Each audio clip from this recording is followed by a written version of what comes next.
Hi everyone, and welcome to the Wise Move YouTube channel. Today we're going to talk about the best alternatives if the US feels like a more difficult immigration option right now. The US still has viable immigration pathways, and for many people it remains a strong option. But if you're starting to feel uncertain about the process, or you're simply exploring other countries with similar long-term benefits, there are several strong alternatives worth considering.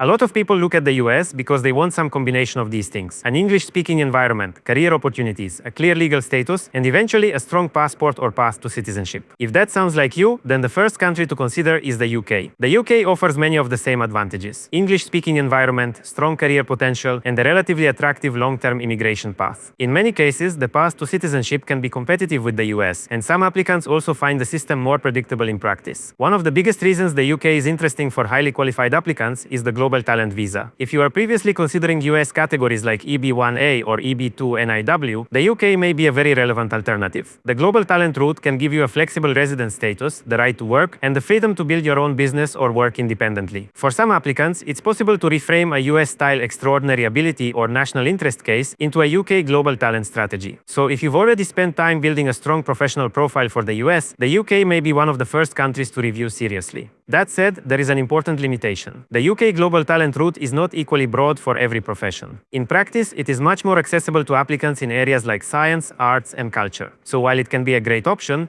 it is not the universal solution for everyone.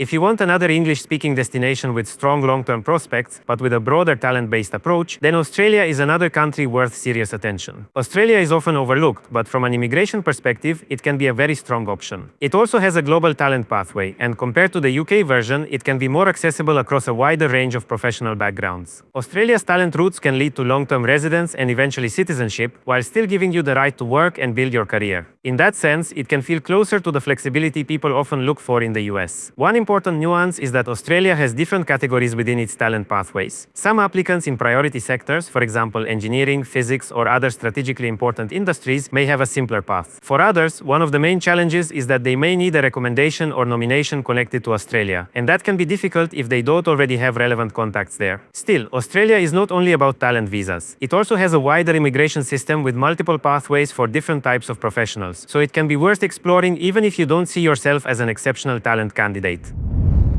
And if talent-based visas are not your path at all, if you want a system with broader eligibility, and you're willing to be more patient, then Canada may be the right option to consider. Canada has a more structured and understandable immigration system for a wider range of applicants. In many cases, you do not need to prove extraordinary achievements. Sometimes a solid profile is enough: education, work experience, recommendations, and a clear professional background. That makes Canada especially relevant for people who want a more realistic, points-based or program-based route, rather than a high-threshold talent case. At the same time, Canada's biggest advantage is also paired with its biggest weakness. On paper, the long-term path can look very attractive, but in reality, the system can be highly bureaucratic and very slow. Delays are one of the main issues. What looks straightforward at first can often turn into a much longer timeline than expected. So Canada can be a good fit if your priority is not speed, but rather a more accessible framework and a stronger sense of procedural clarity, provided that you are ready for waiting times and possible policy bottlenecks. So if the US no longer feels like the best immigration strategy for you, the three main alternatives to look at are: the UK, strong for certain high-level talent profiles, especially in science, arts, and culture; Australia, broader talent opportunities in an English-speaking country; Canada, more accessible for a wider range of professionals, but often slower and more bureaucratic. If you're considering moving to one of these countries or comparing them with other options, Wise Move can help you understand which path fits your background best. Book a consultation, and we'll help you evaluate the best strategy for your case.